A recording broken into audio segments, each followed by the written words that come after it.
അപ്പം എല്ലാവർക്കും നമസ്കാരം. ഞാനിവിടെ ചെറിയൊരു വീഡിയോ ഉണ്ടാക്കുന്നത്, നമ്മളെല്ലാവരും പറയുമല്ലോ, ഭഗവാനെ രക്ഷിക്കണേ, ഭഗവാനെ അങ്ങനെ ചെയ്യണേ, ഭഗവാനെ ഇങ്ങനെ ചെയ്യണേ. ആരാണ് ഈ ഭഗവാൻ എന്നറിയോ?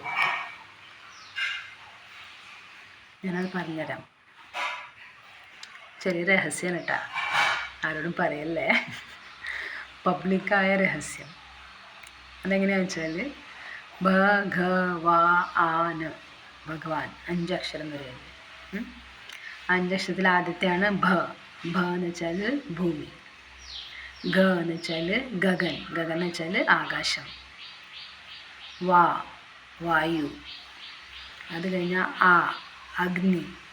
അത് കഴിഞ്ഞാൽ ന നീർ. നീർ എന്ന് വെച്ചാൽ ജലം. അപ്പം ഭ ഘ വ ആ അന ഭഗവാൻ എഴുതുമ്പോൾ നമ്മൾ ബ ഗ വ പിന്നെ ആക്കി ഒരു ദീർഘമാണ് കൊടുക്കുക, എന്നിട്ട് എൻ ഭഗവാൻ. അപ്പം 4 അക്ഷരം കാണുള്ളൂ, പക്ഷേ അതിലൊരു ദീർഘം കൂടി ഉണ്ട്. ആ ദീർഘമാണ് അവിടെ അഗ്നി വരുന്ന ആ.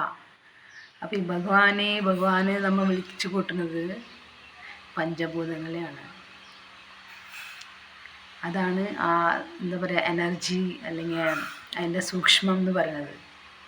നമുക്ക് കാണാനായിട്ട് നമ്മൾ കുറേ ഫോട്ടോയും അമ്പലങ്ങളും അതൊക്കെ വെച്ച് നമ്മൾ ചെയ്യും, ഭഗവാനെ ഭഗവാനെ എന്ന് പറയും. പക്ഷേ ആക്ച്വലി ഭഗവാൻ എന്ന് പറഞ്ഞത് ഈ പഞ്ചതത്വങ്ങളാണ്. എല്ലാതും വന്നിരിക്കുന്നത് ഈ പഞ്ചതത്വത്തിൻ്റെ പെർമിറ്റേഷനും കോമ്പിനേഷനും കൂടിയാണ്.